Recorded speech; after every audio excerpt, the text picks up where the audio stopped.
Hey, hi everyone, this is Sajid again. In today's video, I am going to discuss a very important topic, which is time management in mains, especially for the GS papers. I have already done one video on time management in prelims, especially for CSAT paper. But in this video, I'm going to focus on mains because mains is coming up. Although I don't expect that anyone from this year's mains is watching this video, but nevertheless. So, UPSC is as much an exam about how you manage your time and how you manage those 3 hours in which you are giving the exam, as much about your knowledge and the content that you have. Because mastering that exam technique and optimizing or rather maximizing your performance in those 3 hours is extremely crucial for your success. So one of the critical thing is, how do you manage your time in those 3 hours so that you are able to address the demands of those 3 hours in a very optimized way. And you struggle a lot, especially for the GS papers, because in GS papers you have to read 20 questions, comprehend them, think about the points in the your answer, then you have to frame the answer, then you have to write the answer, and then you have to decorate, or rather you have to make sure that it is looking good and it is looking very structured and organized. So it is a lot of effort. Okay, and you have to do that for 20 questions. So time management becomes extremely crucial, especially for the GS papers, because this problem doesn't exist for the essay. So I'm going to focus especially for the GS papers. So some of the questions that typically I come across as far as mains is concerned. Now, should we read all questions first, right? The students typically think that, okay, we have only 180 minutes or 3 hours to solve this, and then should I read through 20 questions? That is one important question that students have. Then should we give equal time to all the questions? Obviously some questions are for 10 marks and some questions are for 15 marks, but then do we give equal time to all the questions, or should we give more time to some questions? Obviously for 15 markers you have to give little more time, but even beyond that, should we actually give more time to some questions versus less time to other questions? That is second question I'm going to address. Third is, in what sequence or in what priority do you have to answer the questions? Okay, do we start from 1 2 3 in the same sequence and go until 20, or then should we follow some other sequence? Then the fourth is, should we actually solve or attempt all the questions, or then we can leave some? These are actually questions where you will hear a lot of different inputs, and I am going to give one input or my perspective of all these questions. But at the end of the day, it is very important that you think and you practice all sorts of option and see what works for you best, right? But I'm generally going to discuss all these points and give you why I am saying what I am saying, and then I encourage you to attempt those techniques in mains practice. And the last question is, generally irrespective of how good you manage your time, and you must have given a lot of exams, especially in your graduation, that at the end there will always be some questions, or there will always be some content that is left to write and you do not have enough time for it, right? And there can be multiple reasons for that, because you have taken some extra time to attempt some questions before that, or then you made an error in kind of tracking the time, or whatever, right? There can be any reason.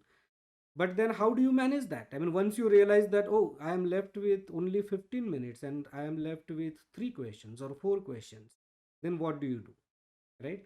And this is a very typical examination. You have to give large number of papers in mains. So if not in one or if not in all, rather, yeah, it can happen in 1 or 2 papers, right? And it is quite natural. So how do you manage that situation, right? And these are some of the questions that I'm going to address in this video, so watch until end, because this is going to be very, very helpful for you. So if you look at the GS papers, right, you have to answer 20 questions, and those 20 questions are divided into blocks of 10. So I have actually written it down for you. So 10 questions you get for 10 marks, and in which UPSC asks you to write your response in 150 words. And then there are 10 questions which you are expected to write in 15 marks, which UPSC asks you to write in 250 words. So if you actually, and we need to be very, very systematic about this. We have to be very, very clinical about it, so that, we are not leaving anything to chance, right? We know we have 180 minutes.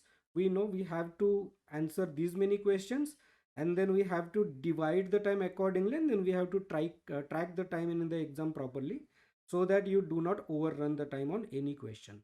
But then there are exceptions to that, right? And I'll talk about them. So, the basic understanding, you have 180 minutes. You have to write 4,000 words in those 180 minutes, which means that typically, you have to write around 22 to 23 words per minute. And if you have to write these many words per minute, then the question is, how much time do you get for this question? So if you look at 10 markers and you make this a CSAT problem, then you can calculate and see in complete division of ratios that you get around 6.3 to 7 minutes, 6.5 to 7 minutes for 10 markers, and then you get around 11.3 to 12 minutes. Oh, sorry, no, you get around 10.3 to 11 minutes for 15 markers. While calculating this, I have actually assumed something. What I have assumed? That, see, the first question is, the moment you get the paper, should you read the paper in its entirety? Now, many people advise that, okay, there are 20 questions, and then, you will spend a lot of time reading that. But I will give you a perspective. You need to do certain analysis of the paper before even you start writing the first answer. And the reason for that is that at the beginning of the exam, you should have a very clear idea that what is in my plate. And it is just like a meal, right? So when you get a plate, you actually look at everything, and then you decide whether you want to have a roti first or rice first, or you want to have sweet first, right? And then you decide what to mix with what. So you strategize about how you eat the meal. Then why not strategize how to write a mains paper? It is much more important than having a single meal. So I would strongly suggest that you take only 5 minutes out of these 180 minutes. And that's why I said that, the real time that you have is 170 to 175 minutes. And the calculation that I've done here is based on that. You need to look at the entire paper. Now, how do you do that? You do not read and understand each and every question. You only see the topic of the question. Okay. So you kind of, just skim through the questions, and you say, okay, this is the question on Ashoka's coins. This is the question on Kushana's administrative system. This is the question on, interior of the earth. This is the question on, continental drift. This is the question on smart cities. This is the question on, pollution or the climate change. Now you already know that what are your strong areas and what are your weak areas. And there might be some questions you already know that you are not very comfortable with, and there are some questions that you already know that you are very comfortable with. I will strongly advise you to mark those questions accordingly. So for example, the best questions, right, which are your strong areas, you mark them as star. Reasonable questions where you have reasonably good content, you mark it as say tick mark. Then just okay question, something about those topics, then you can mark them as a circle.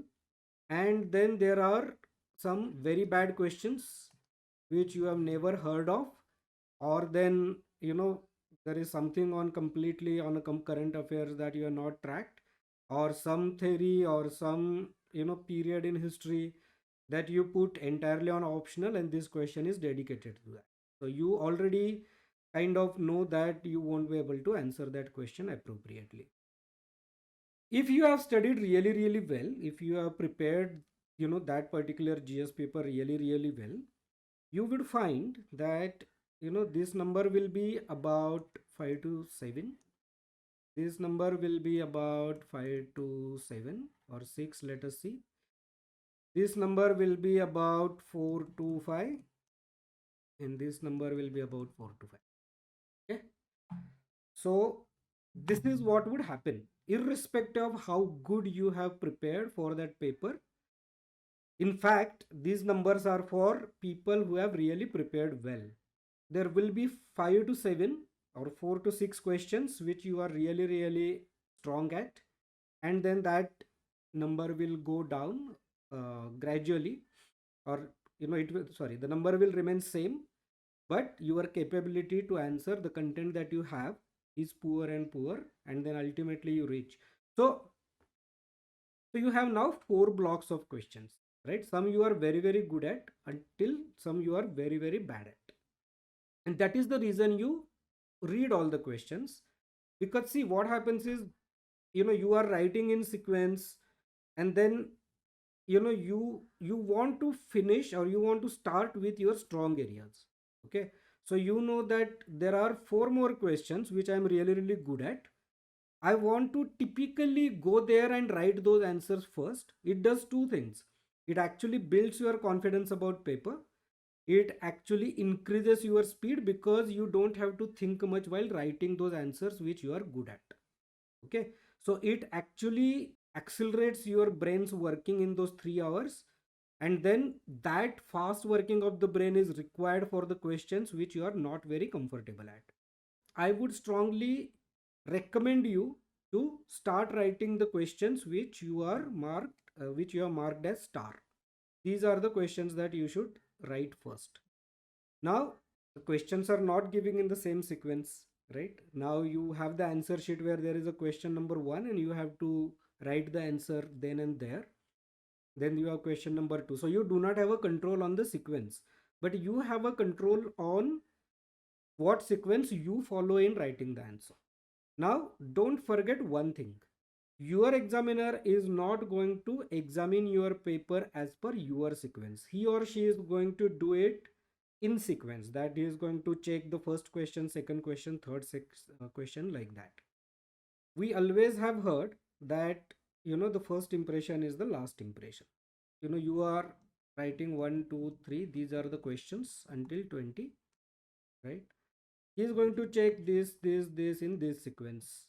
But you have written this well, this well, this well, this well, this well, right? But that examiner is not going to follow that sequence. So how the examiner is going to frame the impression about you, whether you have command on the subject or not, looking at your first 4 to 5 questions. So this is where you create your first impression. And trust me, irrespective of whether it is UPSC or any exam in the world, no examiner reads each and every word that you have written. The moment they examine first few questions, they know how good or bad you are, and they tend to give the marks in the same range for the rest of the questions. So the first 4 to 5 questions are very critical. If you are lucky, you will be very strong at 3 questions out of first 5, right? And if you are really unlucky in that paper, then you may probably be strong at only 1 question. Okay, but that is entirely on luck. But what should be your strategy? Because luck is not your hand. So irrespective of what happens, I would recommend that you start from this question until this question and give it your best shot at the beginning. At the beginning, you write it in the sequence, or within this you can write the first question, third question, second question, fifth question, like that. But try to complete first 5 questions, because you are at your best at the beginning. You want to attack those 5 questions at the beginning. That is one way of doing it. Second way of doing it, first write these 5 questions which you are really good at. Okay, that will give you a confidence, and then come back and write the questions in the first 5. Let me mark it as 0. These 3 questions you come back and write next. Okay, because by that time you are very confident and you kind of are raring to go, and then that's the best time that you should write the first 5 questions. Okay, some of that you might have already addressed as a part of your strong areas, but then come back, then write those 5. Why I am focusing so much on 5? Because that's your first impression, and examiner is kind of going to lose the interest in reading everything that you have written for the next 15 questions. He or she is going to kind of think that, okay, this guy is really good in geography, this girl is really good in history. All history questions I'm going to give him 5 or 6 marks. All geography questions I'm going to give him 4, 5, 6 marks, whatever it is. Okay, that's how they will work. See, you have to understand examiner's mindset. If I give you thousands of paper to checks, what will you do? Are you going to read each and every word? No. And those guys are experienced people. So they, by looking at certain things, they can judge your level. So your job is to give a very good first impression, which is from the first 5 questions. So there are two ways of handling it. You write first 5 questions, give it your best shot, or then you write those 5 to 7 questions which you are really comfortable with, then come back and make sure that you are completing the first 5 questions in the next lot, right? So generally from the 6th question, 7th question, 8th question should be from first 5 that you attempt. First 5 questions is what you are comfortable with or what you are strong at. Okay, so those are the two strategies. Now you kind of practice and you see what works for you. Some people may think that the second one is better, some may think that the first one is better, but both of you should remember that these 5 questions are more or less going to decide the fate, your fate in that paper. Okay, that you should never forget. So it is extremely crucial that you understand that. So that is about the sequence. Okay, sequence is, I will write star questions first, then I'll write anything pending from 1 to 5, then I'll write tick mark questions, then I'll write circle questions, and then I will write X. Okay, now the question is whether you should attempt all the questions or you should leave these X. Okay, that was one of the questions that we wanted to address. If you do not attempt the question at all, how much mark you are going to get? Absolutely zero, right? If you write something, if you kind of see, it is not that you won't know anything about it. I mean, you can even guess few things. You have to attempt that, because if you have created a good impression on your examiner here, he or she wants you to give some marks. If you do not write anything, they cannot give you the mark. If you write something, they can give you 1 mark, they can give you 2 marks for that question, but keep that at the end possibly. Okay? Keep that at the end, because anyway, if you try to write that question in the middle or at the beginning, you are going to tend to think a lot about that, because you don't have much content about it, and then you are trying to be very creative, and which may end up killing your time. Don't waste the time, because see, you are going to get your maximum mark from these questions. Irrespective of how good you write the answer, you know that it is not going to be at this question's answer, right?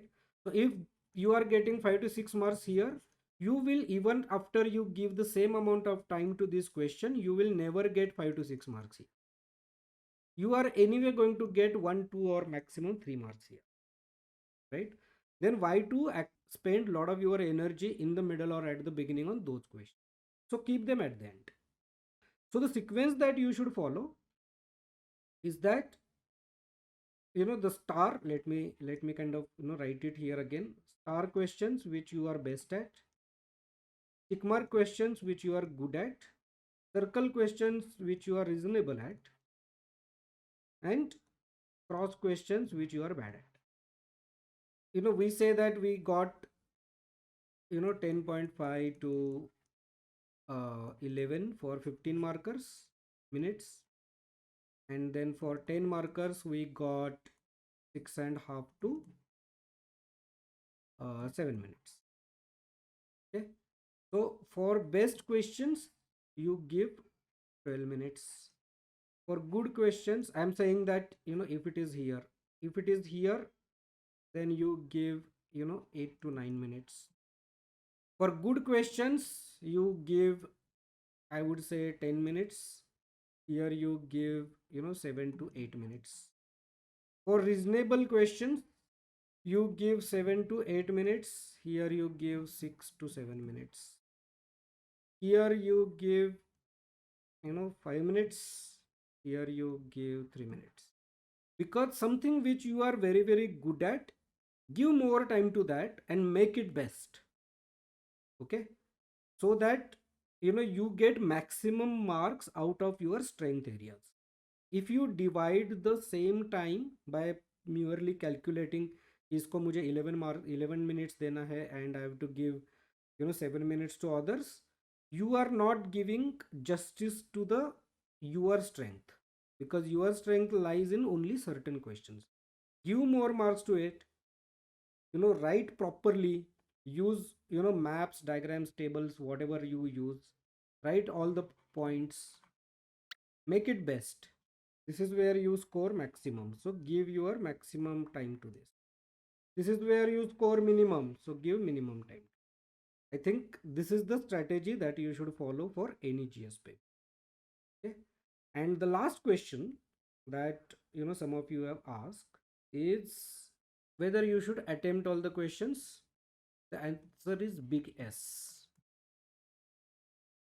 right? That we have seen. But the question is, what happens at the end? If you follow this strategy, what you are left with in say last 10 to 15 minutes is all the cross questions which you are bad at, right? Maybe there is some reasonable question left with, and you only have 3 to 10 to 15 minutes, and you are left with 4 to 5 questions. What do? Whether you give more questions and solve these 2 and this 1, so out of this, let us say 5, you write answer to 3 questions and give entire 15 minutes to that, or then you answer all the 5 questions and you give 15 minutes to that. The answer to this question is this. Why? Because if you do not write anything again, the examiner will not be able to give you even a single mark. So what you have to do here, you are left with only 3 minutes per question here. Take those 3 minutes.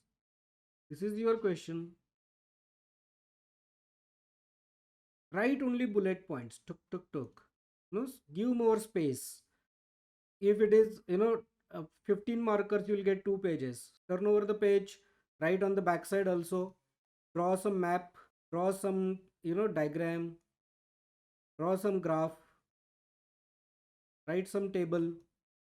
Whatever you know about it, try to write that in a very, very crisp format. In fact, abridged format. You don't have to write full sentences. Write only bullet points. Focus on drawing fast diagrams. Map. Draw the map. Explain your point. Give the opportunity to examiner to give you some marks. Okay, they should know that okay, but you didn't have a time to write that. Give that feeling from your answer. That's good enough for you to fetch 2 to 3 marks if you have created a good impression at the beginning. But if you don't write at all, unfortunately they can't help you.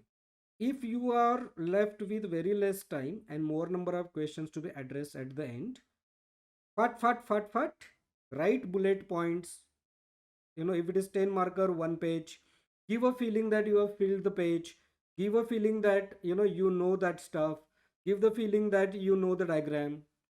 Write that. Give only 2-3 minutes, write that. Fat. 5 questions, 15 minutes. Finish it off. Here also, write these questions first, these questions later within that 15 minutes. Keep your worst thing at the end. I hope you have understood why I am saying what I am saying. I am thinking from the examiner's standpoint, right? And you also have to think from his or her standpoint, because that is the person who is going to assess you and give you the marks, and you want maximum marks, right? Our fundamentals are very clear. We want marks, so we have to give opportunity to the examiner to give us the marks. If I don't attempt any question, they will not have that opportunity. So these are the points.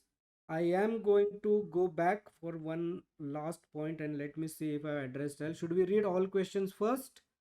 My recommendation is yes. Should we give equal time to all question? No. Prioritize, your question. Give the maximum time where you are very good at. Give the minimum time where you are bad. The questions where you are bad at. How to prioritize the sequence? Give the star questions the first priority, tick question the second priority, circle question the third priority, cross question the fourth priority. Always solve 1 to 5. Give it your best shot. I am just summarizing what I said. Should we solve attempt all questions or leave some? Attempt all. Don't leave anything. How to manage time when questions left are more? Write something fast, bullets, maps, diagrams, tables. Don't leave anything on the table. Address all the questions. Now one last point.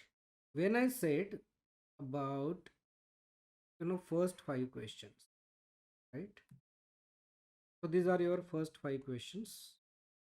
We talked a lot about them, right? And I said you must focus on them.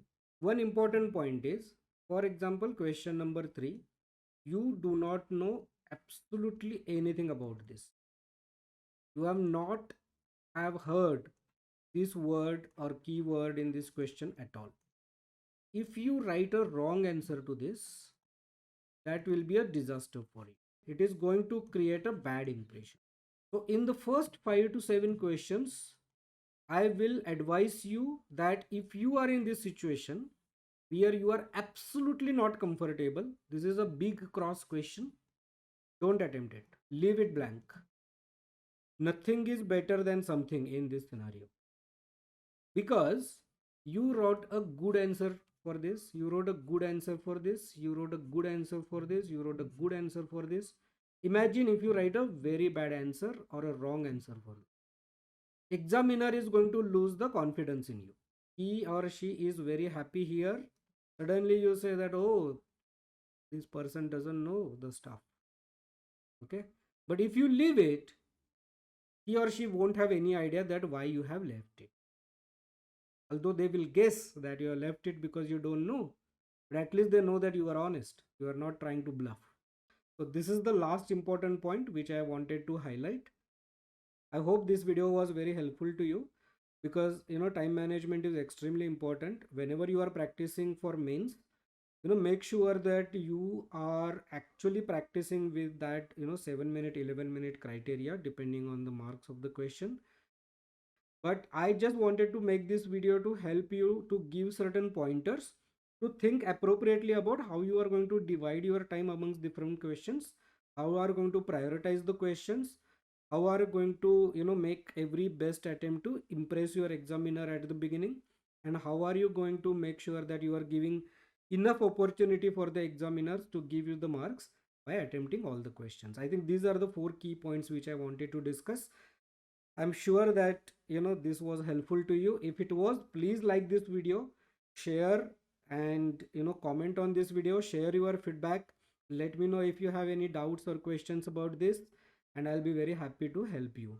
Please subscribe to our channel because we want to reach to maximum number of people to help them. Thank you very much, and I'll see you in the next one.